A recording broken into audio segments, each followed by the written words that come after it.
الأمجاد قد عظمت فللأمجاد بانيها ومن يسعى إلى العليا سيدركها بما فيها ويبني مجده جذلا আসসালামু আলাইকুম রহমতুল্লাহি ওয়া বারাকাতুহু। আমার প্রিয় ইসলামিক স্কুল ইউটিউব চ্যানেলের দর্শকবৃন্দ, আমি সোহেল বিন আব্দুস সবুর। আমি আজকের ভিডিওটিতে ঘুমানোর পূর্বে প্রিয় রাসূল সাল্লাল্লাহু আলাইহি সাল্লামের 10টি অতি গুরুত্বপূর্ণ বিজ্ঞানসম্মত সুন্নাহ আপনাদের সাথে শেয়ার করব ইনশাআল্লাহ। একজন মুসলিম হিসেবে অবশ্যই আমাদের প্রতিদিন ঘুমানোর পূর্বে এই 10টি বিজ্ঞানসম্মত সুন্নাহ পালন করা জরুরি। আশা করছি আপনারা সবাই ভিডিওটি শেষ পর্যন্ত দেখবেন এবং নিজেদের জীবনে এর বাস্তবায়ন করবেন ইনশাআল্লাহ। আল্লাহ তাআলা তৌফিক দান করুন। তাহলে চলুন শুরু করা যাক। নাম্বার 1, ঘুমানোর পূর্বে ওযু করে নেওয়া। আপনি যখন ঘুমাতে যান তখন যদি আপনার শরীরের বিশেষ অঙ্গ যেমন হাত পা মুখে ইত্যাদিতে যদি কোনো জীবাণু থাকে এবং এই অবস্থায় যদি আপনি ঘুমান, তাহলে সময়ের ব্যবধানে জীবাণুগুলি তার বংশবিস্তার করবে। কারণ এমন অনেক জীবাণু আছে যা ঘন্টা কয়েকের মধ্যে লক্ষটি বাচ্চা দিয়ে থাকে। কিন্তু যদি আপনি ওযু করে ঘুমান, তখন আপনি বিভিন্ন রোগে আক্রান্ত হওয়া থেকে বেঁচে যাবেন। তাই তো পৃথিবীর সবচেয়ে বড় বিজ্ঞানী প্রিয় রাসূল সাল্লাল্লাহু আলাইহি সাল্লাম ওযু করে ঘুমাতে বলেছেন। তিনি বলেন, যে ব্যক্তি ওযু অবস্থায় রাত্রি যাপন করে তার অন্তর্বাসে এক ফেরেশতা রাত্রি যাপন করে। সুতরাং যখনই সে জাগ্রত হয় তখনই ওই ফেরেশতা বলে, হে আল্লাহ, তোমার বান্দা অমুককে ক্ষমা করে দাও, কারণ সে ওযু অবস্থায় রাত্রি যাপন করেছে। তিনি আরো বলেন, যে কোনো মুসলিম যখনই ওযু অবস্থায় রাত্রি যাপন করে অথবা রাত্রিতে জেগে উঠে ইহকাল ও পরকাল বিষয়ক কোনো মঙ্গল প্রার্থনা করে, তখনই আল্লাহ তা প্রদান করে থাকেন। সুবহানাল্লাহ। তাহলে একটিমাত্র সুন্নাহ পালনে আপনি যেমন দুনিয়ার সুবিধা পাবেন, ঠিক তেমনই আখিরাতেরও সুবিধা পাবেন। আল্লাহ তাআলা তৌফিক দান করুন। নাম্বার 2, শয়ন অবস্থায় সূরা ফালাক, সূরা নাস ও ইখলাস পাঠ করা। শয়ন অবস্থায় দুই হাতের তালু একত্রে মিলিয়ে সূরা ইখলাস, সূরা ফালাক ও সূরা নাস পাঠ করে তাতে ফু দিবে। তারপর দুই হাতের তালু দ্বারা দেহের যতটা অংশ সম্ভব মাসে করবে। মাসে আরম্ভ করবে তার মাথা, মুখমণ্ডল ও দেহের সামনের দিক থেকে। এভাবে 3 বার করবে, অর্থাৎ সূরা ইখলাস, ফালাক ও সূরা নাস পড়ে মাসে করবে, তাহলে একবার হলো। তারপর আবার সূরা ইখলাস, ফালাক ও সূরা নাস পড়ে দ্বিতীয়বার মাসে করবে এবং তৃতীয়বার আবার সূরা ইখলাস, ফালাক ও নাস পড়ে মাসে করবে। এটি প্রিয় রাসূল সাল্লাল্লাহু আলাইহি ওয়াসাল্লামের একটি সুন্নাহ, যা বিশেষ করে জিন শয়তানের হাত থেকে রক্ষা পাওয়ার জন্য করা হয়। নাম্বার 3, আয়াতুল কুরসি পাঠ করা। আমরা জানি প্রিয় রাসূল সাল্লাল্লাহু আলাইহি ওয়াসাল্লাম বলেছেন, আয়াতুল কুরসি হলো পবিত্র কোরআনের সবচেয়ে মর্যাদাপূর্ণ আয়াত। আয়াতুল কুরসির অসংখ্য ফজিলত হাদিসে বর্ণনা করা হয়েছে। তার মধ্যে একটি হলো, রাসূল সাল্লাল্লাহু আলাইহি ওয়াসাল্লাম বলেছেন, যে ব্যক্তি শোয়ার সময় আয়াতুল কুরসি পড়বে, শয়তান সারা রাত তার নিকট যাবে না, অথবা শয়তান সারা রাত তার নিকট আসতে পারবে না। আমাদের অনেকেরই রাতে ঘুম আসে না, যার ফলে সে সারা রাত নাটক, মুভি, কেউ বা আবার অশ্লীল পর্নোগ্রাফির দুনিয়া হারিয়ে যায়। আর এই কাজগুলি সবই হয় আপনার নিকট শয়তান আসার কারণে। তাই যদি আপনি ঘুমানোর সময় আয়াতুল কুরসি পাঠ করে ঘুমান, তাহলে শয়তান আপনার নিকট আসতে পারবে না আর আপনাকে দিয়ে কোনো খারাপ কাজও করাতে পারবে না। নাম্বার 4, ঘুমানোর পূর্বে বিছানা ভালোভাবে ঝেড়ে নেওয়া।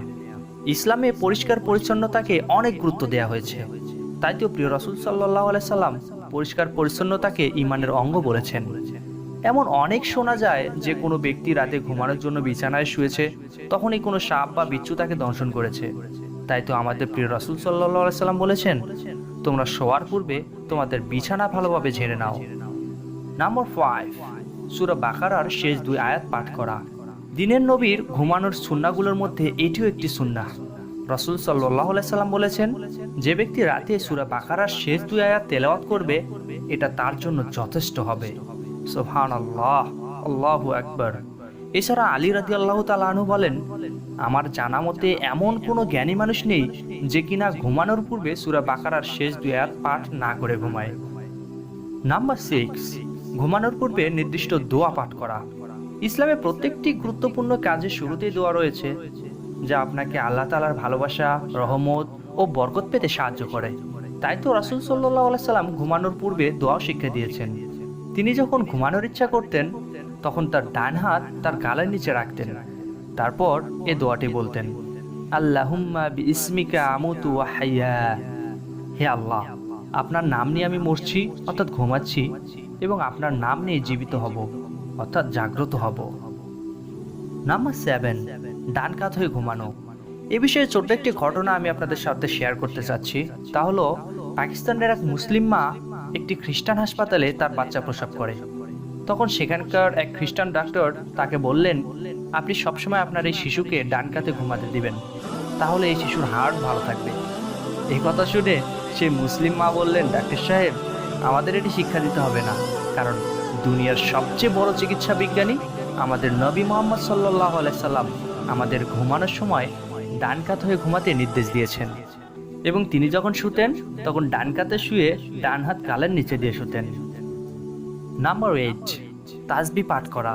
কোনো এক সময় ফাতেমা রাদিয়াল্লাহু তাআলা আনহা তার পিতা মুহাম্মদ সাল্লাল্লাহু আলাইহি ওয়াসাল্লামের নিকট গিয়ে খাদেমের আবদার করলেন, কিন্তু রাসূল সাল্লাল্লাহু আলাইহি সাল্লাম তাদেরকে খাদেম না দিয়ে বরং তাদের নিকট গিয়ে বললেন, আমি কি তোমাদেরকে এমন কিছু বলে দিব না যা তোমাদের জন্য খাদেম অপেক্ষা উত্তম হবে?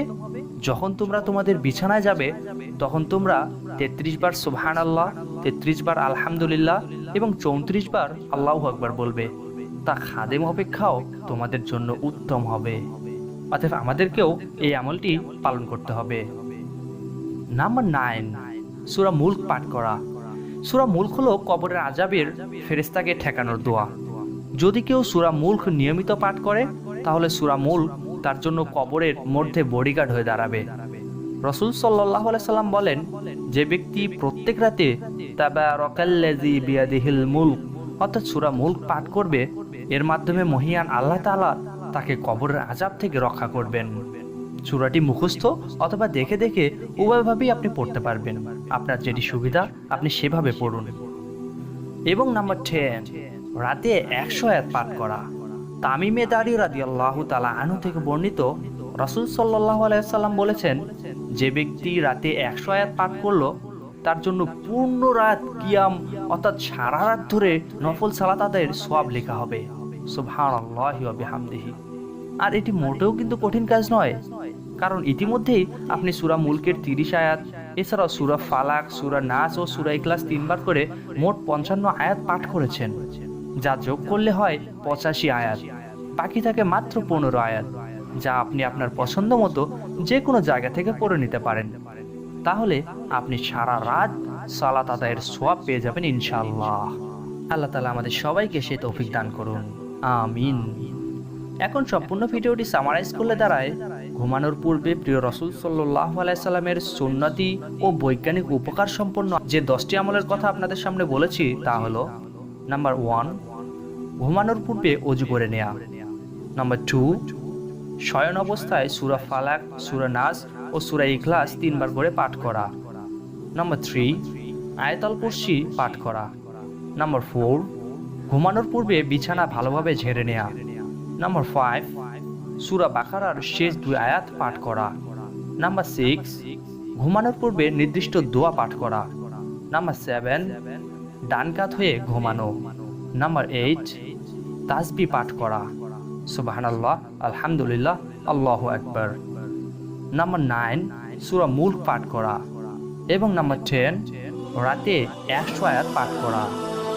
আমি প্রাণ খুলে দোয়া করি আল্লাহ তাআলার কাছে যেন তিনি আমাদের সকলকে ঘুমানোর পূর্বে এই 10টি সুন্নতি ও বৈজ্ঞানিক উপকারিতা সম্পন্ন আমলগুলো করার তৌফিক দান করেন, আমিন সুম্মা আমিন। সবশেষে আপনাদের কাছে একটা ছোট্ট অনুরোধ, যদি এই ভিডিওটি আপনার ইহকাল ও পরকালের জীবনে কোনো সমস্যা সমাধানের ক্ষেত্রে সত্যি এতটুকুও সাহায্য হয়, তাহলে ভিডিওটি আপনার দিনী ভাই ও বোনদের মাঝে শেয়ার করুন, কারণ আপনার শেয়ারের পর যত লোক এটার উপর আমল করবে তার সমপরিমাণ নেকি আপনার আমলনামায় উঠতে থাকবে। আর একটি লাইক দিবেন। এমন আরও ইসলামিক ভিডিও পেতে সাবস্ক্রাইব করে নোটিফিকেশন বেলটি অল করে আমাদের সাথে কানেক্টেড থাকুন, এবং নেক্সট কোন বিষয়ের উপর আপনি ভিডিও চান তা নিচে কমেন্ট করে জানান, কারণ আপনাকে আল্লাহর দ্বীনে সাহায্য করাই আমার মূল উদ্দেশ্য। ওয়া আখিরি দাওয়ানা আনিল হামদুলিল্লাহি রাব্বিল আলামিন। আসসালামু আলাইকুম ওয়া রাহমাতুল্লাহি ওয়া বারাকাতুহু। وتخفي الذنب عن خلقي وبالعصيان تأتيني فكيف أجيب يا